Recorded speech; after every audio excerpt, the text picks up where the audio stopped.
Hey, it's Mo. It is July, so it's time to talk about all the books that I finished in June. This is my June reading wrap-up. It's a little bit late in the month because it's July 11th already, so I feel like I have read these books so long ago, but it wasn't really that long ago. If you want to hear more in-depth thoughts of any of the books that I read in June, you can check out my weekly updates. My weekly updates are like life reading, things that I'm getting up to, thoughts in my head, so I definitely talk more about each book there. The first book that I finished in June was Tender is the Flesh by Augstina Bazterrica. This was translated from the Spanish by Sarah Moss. I've been wanting to read this one for a long time. I was looking forward to it. I started reading it in May for Horror Mayhem and I didn't get to finish it, so I did finish this up in June. And this was quite horrific. I have read one other of Bazterrica's work, which was her short story collection, and that one I didn't really like, unfortunately. I just thought the stories seemed really unformed, whereas this one was definitely a well-rounded, well-formed novel. This is a horror novel about a future time, I would assume in Argentina, but throughout the world, where people have somehow become unable to eat animal meat. The world has realized that they can't eat animals anymore, and this starts a whole chain of events where people slaughter animals, where they stay away from animals, where they carry umbrellas because they're afraid of birds. This horrible fate that befalls people who eat meat is very present in everyone's mind, but they have found a loophole to eat meat because now they raise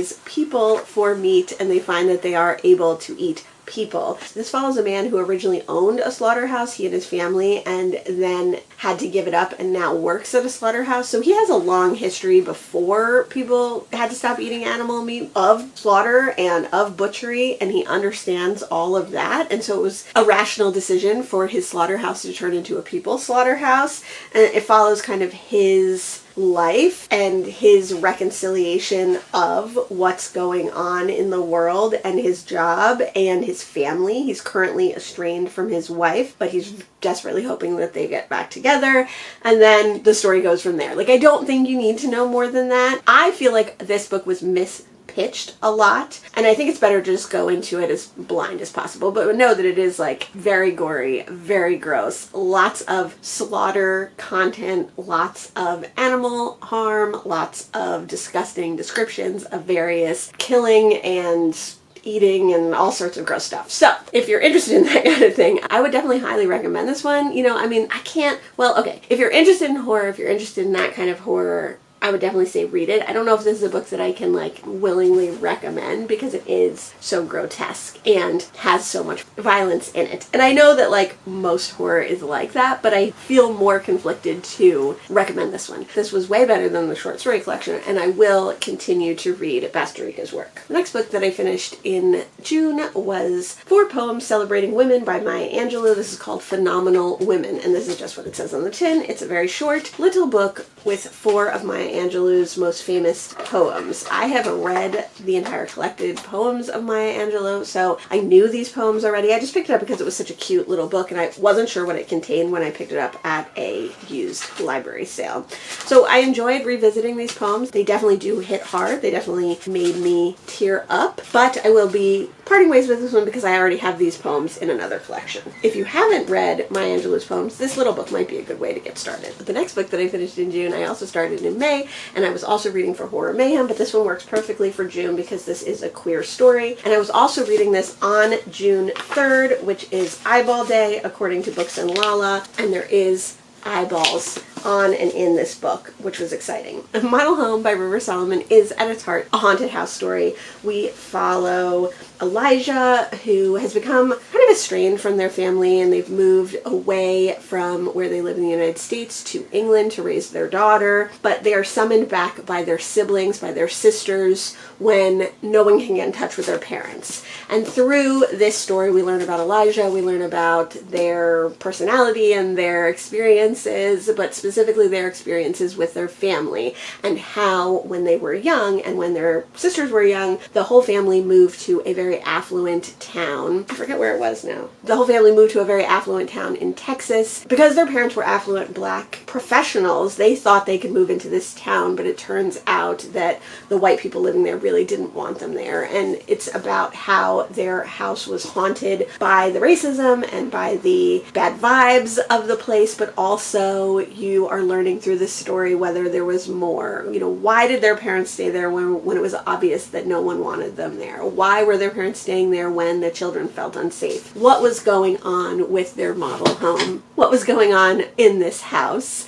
And I really liked Elijah as a character. I really liked the dynamic that they had with their siblings. And then there's kind of a secondary story about Elijah's child as well, which was interesting and just kind of was a almost reiteration of some of the themes. Had to do with like the cyclical nature of abuse and racism and internalized homophobia, internalized hate, internalized loathing, things like that. So it was, I thought, a really good story. This is the fourth, I think, River Solomon book that I've read, third or fourth, and all of their books are very different, but they all have really interesting themes and are executed in a really interesting way, so I will continue to read their work whenever I can. I love this cover too.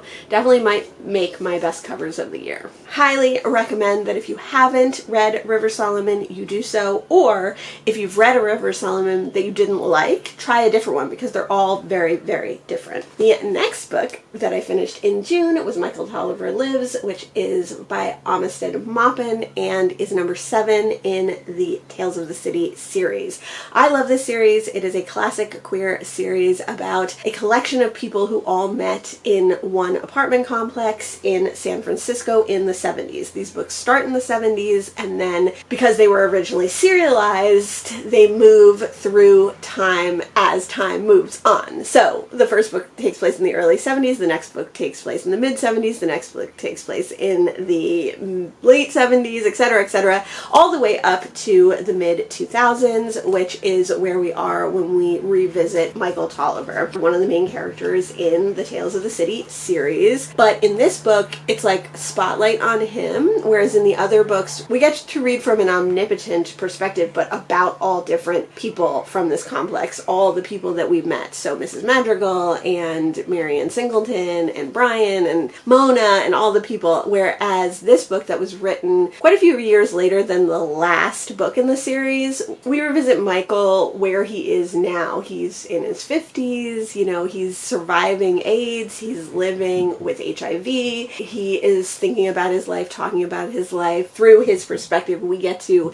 see where the other people that we love are at this time period in their lives. So this was a really good one. It took me a little bit to get into just because it is different than the original series and that it is told in a different way, but like, I love these books, and Armistead Maupin is such a gem of an author and a gem of a person to be writing stories like this from way back in the 70s to now. If you have never read Tales of the City, highly recommend this series. I love to read a few books every year. I only have 4 left to go, 3 or 4 left to go, so I'm kind of savoring them now. The next book that I finished in June was Perepolis by Marjane Satrapi. This is a graphic novel. This is my graphic novel of the month. This is a graphic memoir about the author's time growing up in Iran during the Iranian Revolution. Her life changed drastically when a new regime came in to take over Iran. She went from going to school with all her friends to going to segregated schools between male and female students. She went from her family who had European roots and ideals to having to wear hijab and conform to the Iranian ideals that were laid out by this dictatorship. It's really interesting. It's obviously very relevant still with the war that the U.S. enacted on Iran and with Iranian idealism that exists today, with what's happening in Afghanistan and various other places. So it was a really good read. Unfortunately, this author did pass away this year. She does have another book in this series. This book goes from her early childhood when she was like 6 or 7 to her young teens, and then the next book is her teen years. At the end of this book, it's not really a spoiler to say because it's her life, her parents send her away to a different country because the situation in Iran is very, very dangerous, and very dangerous for someone like Marjane, who disagrees with the political environment that is going on, and who is a teenager who maybe doesn't understand the ramifications of that disagreement. So I'm super looking forward to reading, well, I mean, it's a tough read, so I'm not super looking forward to it, but I am looking forward to finding and reading the next in this series and hearing more of Marjane's story. And I would definitely read more by this author. She writes and illustrates his story, and then it was translated by Mattias, Ripa, and Blake Ferriss. So if you're looking for some historical context, if you're looking for a really fascinating graphic memoir, if you like this kind of bold and stark illustration style, if you like coming of age stories, I would definitely highly recommend. I've been trying to read one graphic novel and one NYRB book every month, so that definitely satisfied my graphic novel for June. The next book that I finished in June was The Tapestry of Fate, which is the second in the Amina al-Sarafi series, and this is by Shannon Chakraboty. I read The Adventures of Amina al-Sarafi a few years ago, thinking that I wasn't going to love it, but giving into the hype. But the hype was real. I really, really loved the first book, and I really enjoyed the second book. The Adventures of Amina al-Sarafi book number 1 follows Amina al-Sarafi, who is a feared and renowned pirate, now retired, now trying to live a quiet life on a remote island to keep her family safe, but her past kind of catches up with her, and she has to go back to pirating, she thinks, for one last time. But throughout the course of that first book, we realize, and she realizes, that she is going to have to do a little bit more pirating than she hoped or expected. So in the next book, The Tapestry of Fate, sees Amina going out really soon after the events of book 1, sooner than she would have liked, to pirate some more and to go on other adventures. This one was interesting because we see the ragtag group of people that Amina has gathered, her old crew coming back together, new people that she met in the first book, her daughter, who we learn more about in the first book, kind of having a larger role in this book. But we see them in the present day going on the adventure that they need to go on, but we also get a lot of their backstories in this book as well. And then we also get some perspective from a totally different character and see that person's backstory and why the two stories are coming together. So I really like these. These are really fun, really fast-paced, very casually queer, very queer, which is great, and very high adventure, high action, lots going on all the time, but really enjoyable and fun, and with some great character development and perspective, and then also just some, like, you know, messaging and stuff. And Amina is Islamic, so she, you know, talks about her heritage and her history, and we see other people who believe other things. One of her crewmates is Christian, so we hear about that, and it's just a really interesting way to talk about all different people working together for a common goal. The next book that I finished in June was My Gorgeous Life by Dame Edna Everage. This is a very silly mock autobiography, maybe a little bit of truth in there about Dame Edna Everage or Barry Humphries, who created this character or this persona. I'm not really sure how much of Dame Edna is really Barry Humphries or how much is a persona. I don't know if Barry Humphries was a drag queen. I think that he's more maybe like RuPaul in that Barry Humphries is Barry Humphries, but then he has this persona that is part of him, but an exaggerated part of him, which is Dame Edna. This book was written in the 90s, and Dame Edna was a comedian and a talk show host in the 80s and 90s, and earlier than that, and later than that, I think. She's Australian, so she has this amazing Australian accent. I read this on audio. It was slightly abridged, but I read it because Dame Edna narrates it herself. It's fabulous and amazing.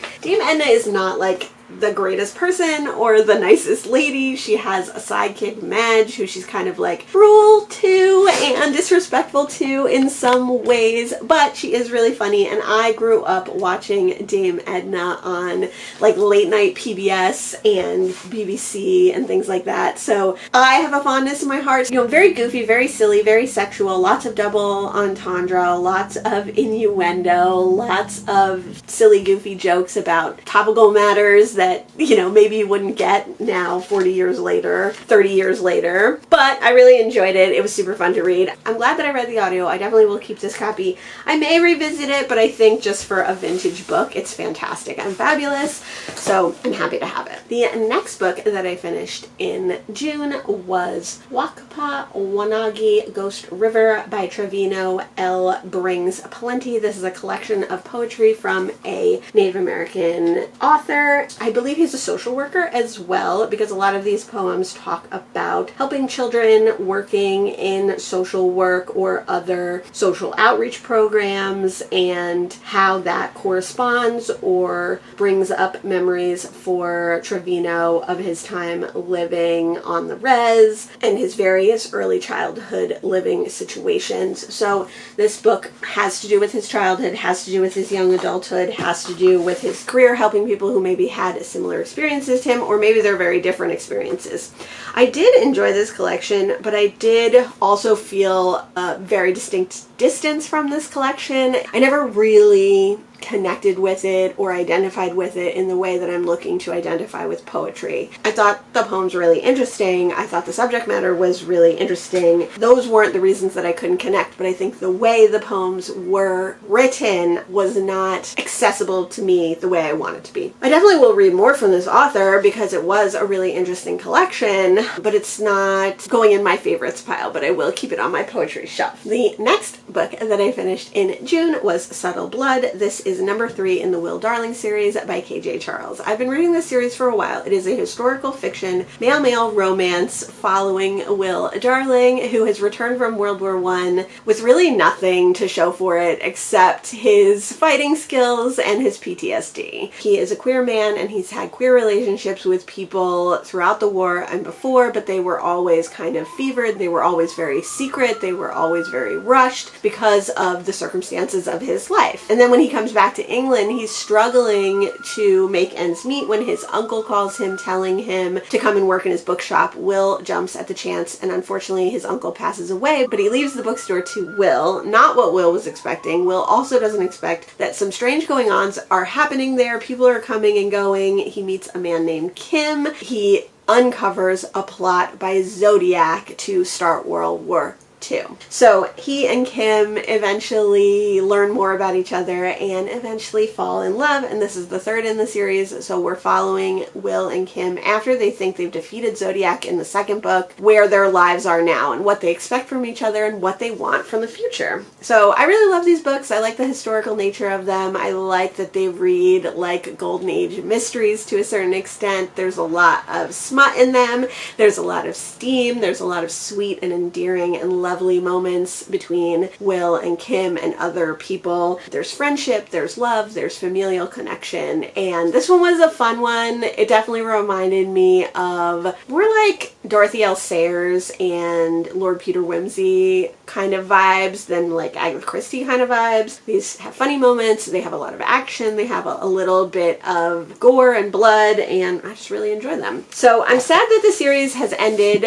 for me, but I know there are 2 novellas that I need to track down in that series as well. So I have a little bit more Will Darling to read, which I enjoy. The next book that I finished in June was Open Throat by Henry Hoke. This is a very short novel following a gay mountain lion in the hills under the Hollywood sun. We are all in the head of this mountain lion, so we get all these little tiny sentences, little tiny vignettes of what this mountain lion is thinking, and of course he's in this place that's surrounded by cars, surrounded by roads, surrounded by people, surrounded by hikers, someplace that really he shouldn't be. be. It's a little bit of a climate change book because we see how perilous his situation is and how endangered he is because his habitat is being encroached on, because he's losing his habitat, and this book follows him as he has to flee from those hills. And the first part of this story is understanding how he lives in this very meager, meek way and how he has to fight for every day that he's alive. And then the second part of this book is him kind of venturing out and finding out more about people and more about his surroundings beyond the Hollywood Hills. It's told from the mountain lion's perspective, but he can understand English and he relates to people in a lot of ways, not the least because he is queer. So we see his observations on people, we see his observations on the world, his world, in Hollywood and what that's like. It was an interesting book, and the further I am away from it, the less disappointed I feel. When I first read this book, I was quite disappointed because everyone said it was such a fun romp, and this book is not fun at all. It's actually really sad, it's really heartbreaking, it's really depressing, it doesn't have a lot of hope or redeeming qualities, and it made me feel really bad. I guess it was supposed to do that. I don't know. It was really bleak overall, and I just thought that I was getting into something really fun. So I think I'm less disappointed now that I've gotten further from my expectations of it and think more about what it actually is and not what I had hoped it would be. It ends on a downer. It's a down book all around. Nothing fun, nothing rompy, nothing kitschy, nothing cute about this book, which just was, mistold to me. Like, everyone who I saw read this said it was so fun, and it just was not fun.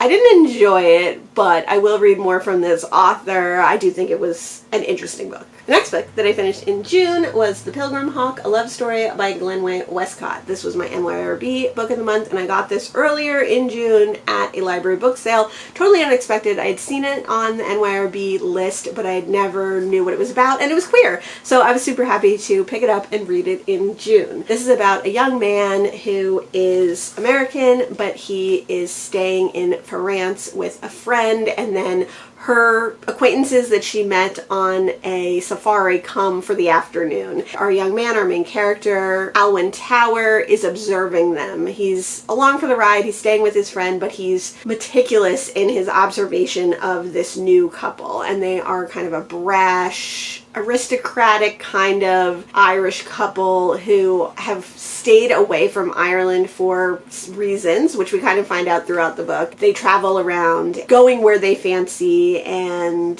switching up their servants, their driver and people who go with them, and relying on the kindness of friends to give them lunch like their friend who Tower is staying with. And Tower sees their relationship. He observes a lot about love and connection and relationship between this couple, but also the woman in this couple has adopted a pilgrim hawk and she is trying her hand at falconry. So Lucy, the falcon in this book, is definitely a main character and a pivotal point at which the relationship of all these people revolve. So Tower is completely taken with Lucy, obviously her owner is taken with her, and then the husband of the couple is not taken with her. So we get to learn through Tower's observation all about these relationships. A little bit about falconry. It's interesting that I've read quite a few books that have falconry in it or are directly about falconry this year, but it was just really interesting. It was beautifully written. There are so many astute observations of love and loss and connection. So happy to have read it. Totally off my radar. I tabbed the bottom a ton. I can't wait to read more Westcott. I definitely highly recommend this one. It's very short. I read it in like 24 or 48 hours. I took my time with it,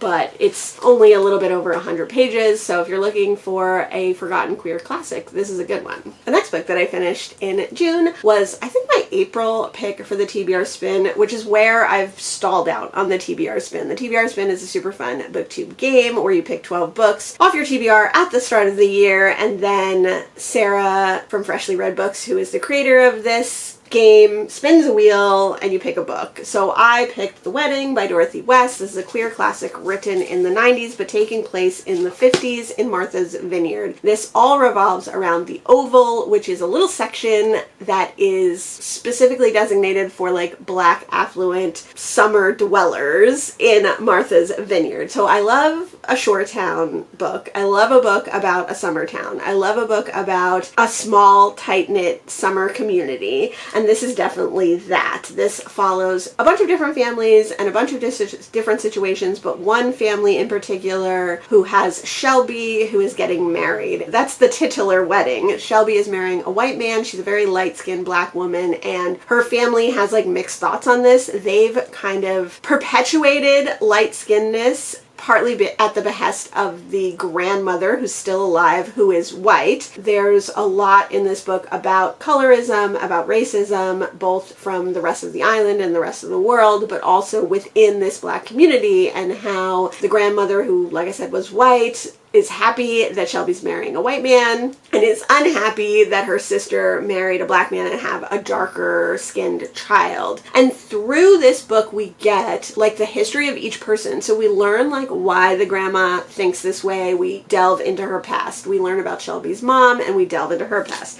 We learn about Shelby's childhood and we delve into that past. On the other side of the story, we have a young man coming to the Oval for the first time. He's a little bit nouveau riche and he is renting in the Oval, which is like already puts him at a disadvantage and puts him out of place with the rest of this community. He is a darker skinned black man but he only dates white women, and he has 3 children of mixed race descent who are all lighter skinned. He loves his 3 daughters. He loves to get married and divorced to different women, and he sets his sights on Shelby to be his next bride. So the story goes from there, and like I said, it's one of those stories that kind of weaves in and out of people's lives and people's stories and people's histories, and it has all those themes of racism, of colorism, of community, of affluent people versus poor people, upstairs, downstairs. So it was really, really interesting. I did end up reading this on audio because I was struggling to get into the very stylized language. It's not difficult to read, but it just wasn't hitting me right as I was reading it physically. And then when I started on audio,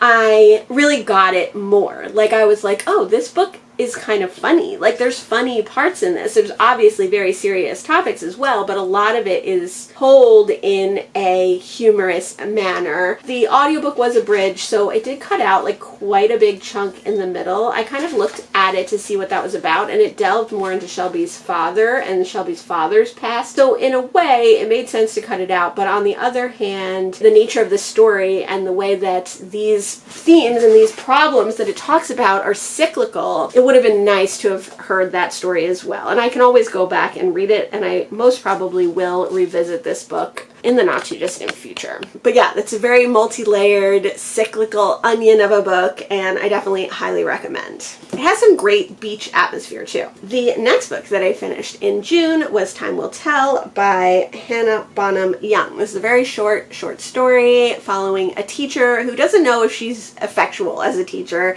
She's brought in a time capsule that she found that was her grandma's, and she's trying to spark some recognition and some imagination with her high school students. But at the same time, this time capsule means a lot to our main character because her grandmother, upon her death, instructed our main character to open it to seek out her grandmother's one-time lost love. It turns out that her grandmother was queer and had a long-term girlfriend who she left due to societal pressures and now has asked her granddaughter to find. So our main character strikes out trying to find this woman who is her grandmother's lost love, and instead she finds this woman's grandson, and they start a correspondence. Through that correspondence, the sparks start flying. Eventually, we learn more about the whole situation, and we learn more about these 2 people. So this is a love story. It's very, very slow burn. It's not spicy, not steamy at all. It's very sweet. Another book that I didn't know was going to be queer. I picked this one up because I needed something quick to read, and I've never read from this author. I think this author does a lot of romances that have disability rep and other different kinds of representation, so I was interested to give it a try, and I'm glad that I did. I thought it was fine. I thought it was fun. It's not my kind of romance. I mean, I loved the queer story, but that's not like the main focus of the actual romance. But I did love that the message of the story is to be yourself. The message is that it's never too late to come out. The message is that it's never too late to love who you love, and it was very sweet. I would read more from this author, but I won't seek out their work necessarily. I would definitely read something else short from this author, but I'm not like chomping at the bit. You know what I'm saying? I was very glad that it was queer and happily queer. I forgot to mention that Time Will Tell was actually my 100th book of the year. I didn't even realize this when I read it, and I probably, if I'd been thinking about it, pick like a more exciting book to be my 100th book of the year, but it's fine. I'm glad it was. My 101st book of the year was a reread for me. It was The Body in the Library by Agatha Christie. This is the second in the Miss Marple series. I've only read this once, so I was really happy to reread it and see if it was as good as I remember it, and I definitely think it was. This follows Miss Marple, whose friend, who lives kind of in the big house in St. Mary Mead, which is the little town where they all live, calls Miss Marple to help her when she discovers a body in the library. So a young woman is dead on their hearth. They wake up to their servants telling them, and they really can't believe it because the wife of this family does not think that her husband has done anything wrong, but the town definitely will think that. So she asks Miss Marple to come and help solve this crime. And of course, Miss Marple, hot off the heels of Death at the Vicarage, which is the first novel she was in, is reluctant to do so, but she's going to help them because she's really good at solving crimes. So this one kind of goes all over. It takes them to like a fancy hotel. It takes them around the village. It takes them to another kind of big house in the area where a young director is staying. Miss Marple is in this book a lot, which she's not in all of the books a lot, and she does a lot of the investigating herself. I think a key component of a lot of Miss Marple books is that she uses a proxy to do the actual investigations, but in this one, she's all in it. She's all about it. And it has so many of the tropes that I love. It's like self-referential. Everybody, doesn't believe that she can do anything because she's this little old lady, a little old pussy, as they love to call her. It's funny. It's kind of poignant. It has a lot to do with like human nature, which is Miss Marple's specialty. So I really enjoyed that one. I'm super glad to have read it, and I think if you are trying to get into Agatha Christie, this is my #1 pick to read. It has everything you want out of an Agatha Christie. It's a self-contained mystery. It's really satisfying. So if you need a place to start, I would start there. The last book that I finished in June is Death by the Riverside by J.M. Redman. This is a noir PI book about Mickey Knight, who lives in New Orleans. She's a lesbian and she has a lot of queer friends, and this is another casually queer book, but it is in that fun noir style that I personally love. In the very beginning of this book, Mickey Knight goes out with a female client to find this client's husband, who she says has left her. When Mickey Knight finds this man working in a gay bar, the woman barges in and takes pictures. And Mickey realizes that like this isn't right. Something's not right with what this woman wanted. So she delves a little deeper and she finds out the truth, and she kind of seeks revenge or gets justice for this person on this woman. And that leads her to this big mansion outside of New Orleans in the bayou, and leads her to learn more about this family, learn more about what's going on there, and kind of become initially entangled with them. And then when her friend Joanna, another lesbian who works in the New Orleans NOPD, asks Mickey to help her with a case, it leads Mickey back to this mansion by the bayou. So this is a really fun noir, very like clip sentences, very much, Mickey's drinks too much, she has a past she doesn't want to disclose, she's a little bit of a cad, she's a little bit of a playgirl, she's sleeping with different women. It talks about her relationship with her best friend. It talks about her relationship with Joanna on the police force. It talks about why Mickey keeps everyone at arm's length. It's also action-packed. Mickey is getting into trouble. Mickey is getting into fights. Mickey is fighting for what's right. And it was just a really fun book. There definitely is some gore in this, some horror. There's a lot of really sad moments, but ultimately, Mickey does come around as a character in many ways as to why she is the way she is. So it's a satisfying ending to get to see that. And this is just the first in the Mickey Knight series. I also have book 2, which I'm really excited about. The only thing I would say about this book is that there wasn't quite enough New Orleans in it for me. I mean, they do go to Café du Monde and eat beignets, and they do spend quite a bit of time in the bayou, and they do roam around the lesbian bars, which I'm sure were mostly true lesbian bars in the 90s in New Orleans,